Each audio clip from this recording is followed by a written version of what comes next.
and welcome to Business Chat. I'm Gary Stockton with Experian Business Information Services, and today we're going to talk about commercial entity fraud with two of our experts. Patricio Hernandez Barron is a product marketing manager here in Business Information Services, and he covers the commercial fraud space. And Chris Girding is a consultant. He also focuses on commercial fraud. Welcome to Business Chat, guys. Thank you for having us, Gary.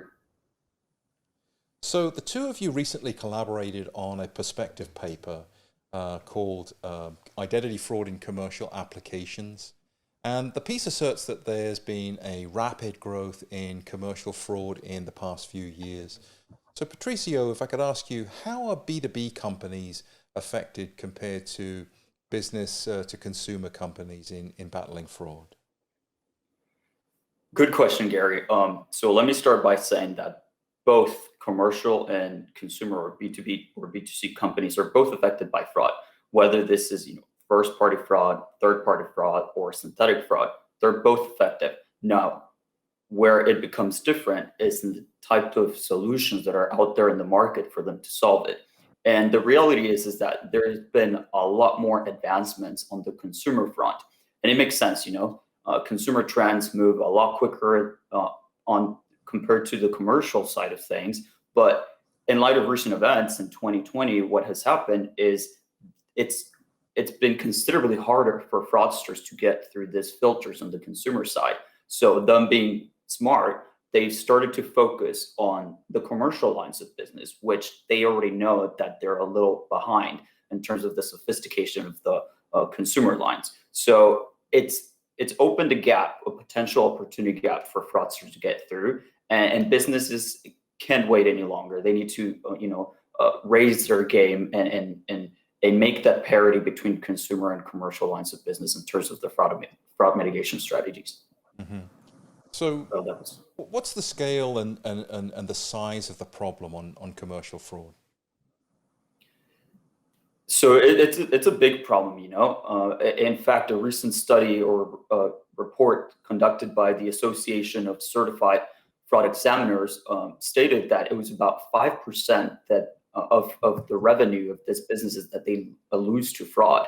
And in fact, 55% of the respondents said that as of 2019, the fraud attacks have increased. So there's a clear problem, right? Now, whether these businesses are recognizing these losses as bad credit or as fraud losses, that is the first thing that they need to focus on.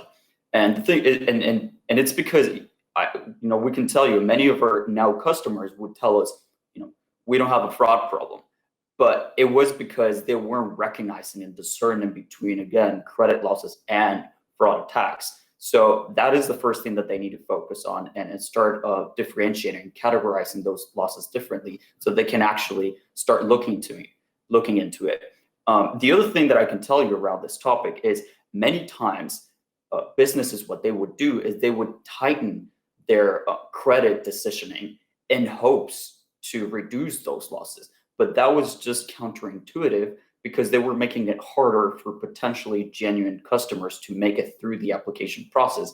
And yet the fraudsters were, passing this filter, or no filters, in fact, but they were passing this credit scoring, with no problem because they knew the data that they were going to be required. And there were, again, no fraud filters in place for stopping them. So Chris, can you talk about some typical scenarios in which businesses, especially small businesses, are typically attacked by fraudsters? Okay, well, small businesses and any business have a lot in common with consumers. There are modes and fraud scenarios that both are vulnerable, okay? And businesses typically have both financial assets and competitive information at risk. They can be phished, they can be social engineered, and this is exactly what we read on a consumer basis when we hear about how to avoid fraud. Second of all, leakage of sensitive information over the other channels can result in direct fraud like account numbers, PINs, obvious targets. However, they need to misrepresent their identity in many cases, and the contact information such as the firm name, the address, the owners or officers' personal details, this kind of information when compromised leads to potentially bigger and harder to detect, harder to stop fraud schemes. Consumers can be defrauded like businesses, but these are the more big ticket business specific categories that you're seeing here on this slide.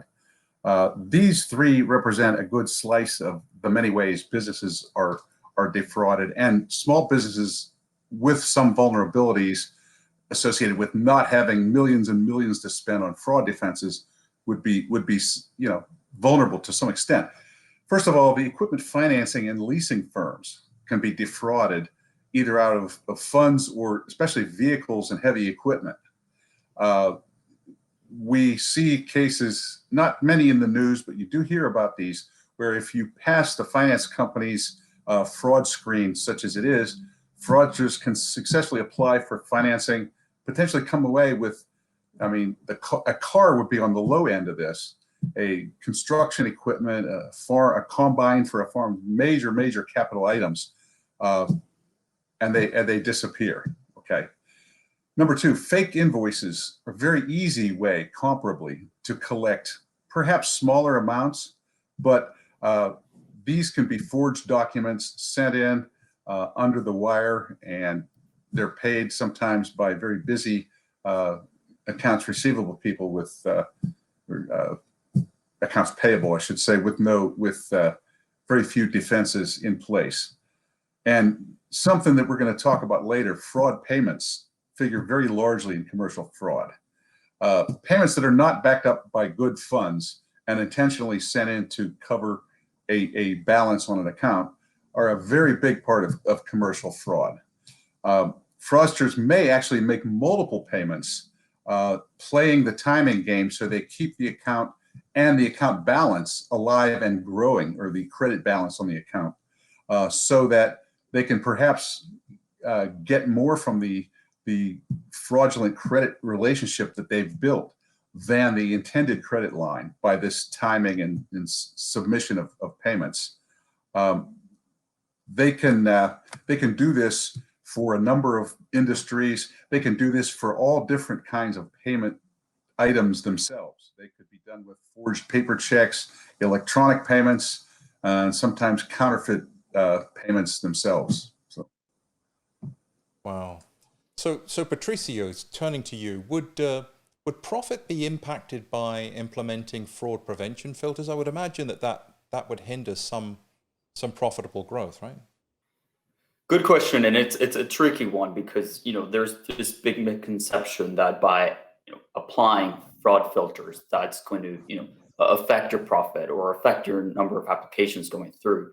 And it is true to an extent where by applying fraud filters, you will see less number of applications going through, but affecting your profit, though, it's the complete opposite. It's actually going to reduce the losses that you'll be incurring. And I briefly touched upon this in your previous question, but what many companies do when they're not able to differentiate between credit losses and fraud losses is that they tighten their decisioning in their credit applications. So again, those potentially good customers don't make it through, but fraudsters make it through with no problem at all, because those decisioning systems that they have for credit purposes do not do much for mitigating the fraudsters trying to go through. Now, the other thing that I would add is that many times these companies don't invest in fraud solutions until they've gotten this big hit from a fraud attack, by which at that point it's already too late. So I would say the best thing to do to help your profit is to be proactive, because going back to your initial question, yes, fraud can affect your profit if you get impacted, but if you're proactive about it, you can actually protect and in fact reduce those amount of losses that you're currently seeing as overall fraud or losses that could be fraud and not just credit losses.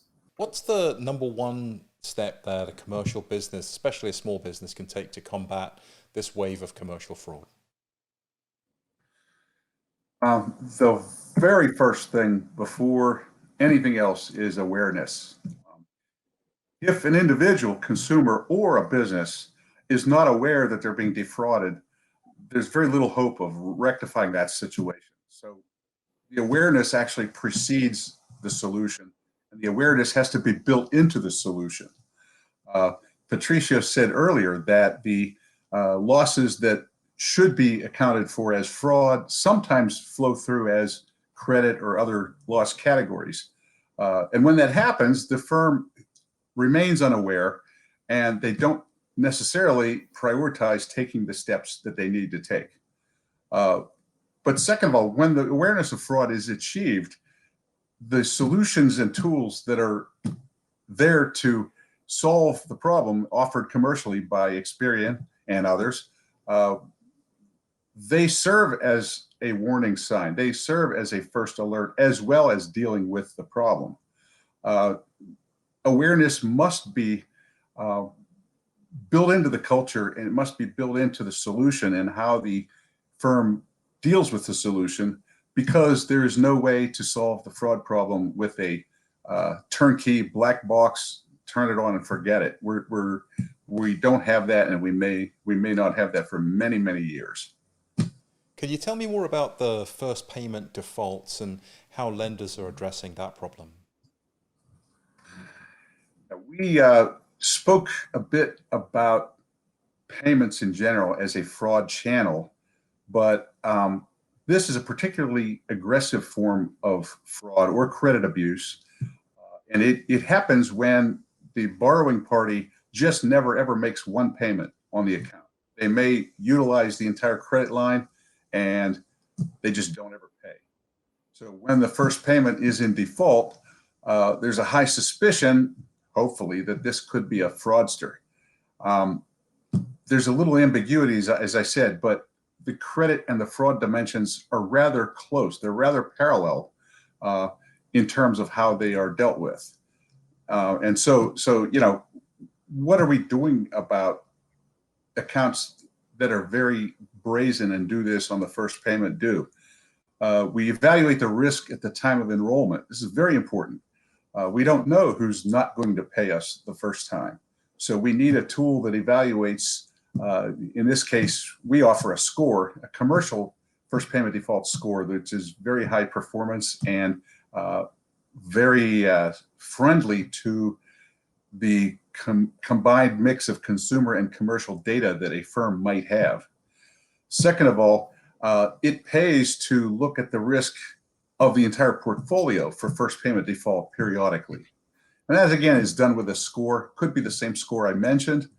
And then the third category, if it's necessary, the host firm may wish to use a scoring the individual payment item, the check, the online payment, as a fraud evaluation, which is done by a different set of scores and manual and systemic checks. Excellent. So Patricio, what are some of the most common misunderstandings in fraud prevention products? Yeah, I can think of a couple. The first one we already spoke about is that fraud filters will affect the number of applications that you are able to approve. And as we mentioned before, it does affect the number of applications that you'll see come through, but it will help increase your profit by incurring less losses. Again, less fraudsters make it through, less losses coming into your system. The second one would be that most fraud can be solved by verifying the identity of the user. And sure, it's because, third-party fraud solutions are very popular out there, but the reality is that that's not going to help you with all types of fraud. That's why you do need a layered approach for mitigating what's going to come through the door, because at the end of the day, you don't know what type of fraud you're going to be seeing. So again, by implementing a a solution that will verify the identity of the user, that's not going to help you, fight all types of fraud. In fact, that will do standalone. It will do very little to mitigate for first-party fraud, and likewise with synthetic fraud. So again, the way to solve fraud is not with a one-size-fits-all approach. It's layered. Whether you have the resources and the capacity to implement a geolocation verification, or verify the validity of the data, or verify the identity of the business owner. These are all things that are just going to prevent and help you weed out the different types of application fraud that you could see through the door. Chris, what can small businesses do to engage with Experian and minimize their fraud exposure? We love to talk, especially to small businesses on a very global scale in terms of their business operations and where it is that we might be able to help them. They may come to us with a great deal of awareness that they have a fraud problem, and they kind of know where it is, but they look for a specific solution. Other small businesses may come to us with a general concern, and in those and other cases, we are happy to sit down with them and do what I would call a free consultation and look at their information and make some suggestions. What we do is we offer solutions, but we like to add to that the knowledge of the particular client's situation so that they become wiser and they become enabled by the kind of services that we provide, and they become enabled by the information we can bring to them up front, so they can make a wise consumer solution, as it were. Well, fraud in the Payment Protection Program, or the PPP programs, all over the news. What do you make of that? Are these fraudulent applications affecting lenders, even though the losses will be absorbed by the government?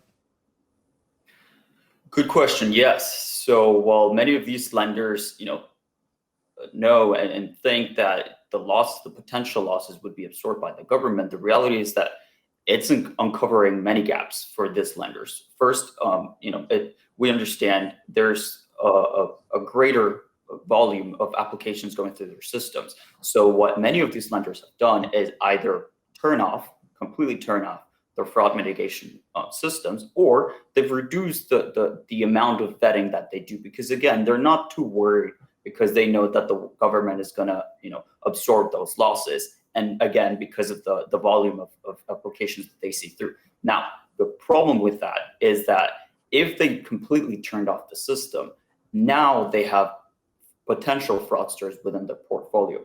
Or on the other hand, as we discussed, if they lessened the amount of filtering that they do, and yet still some fraudsters made it through, it's going to be very hard to weed out those fraudsters, down the line. And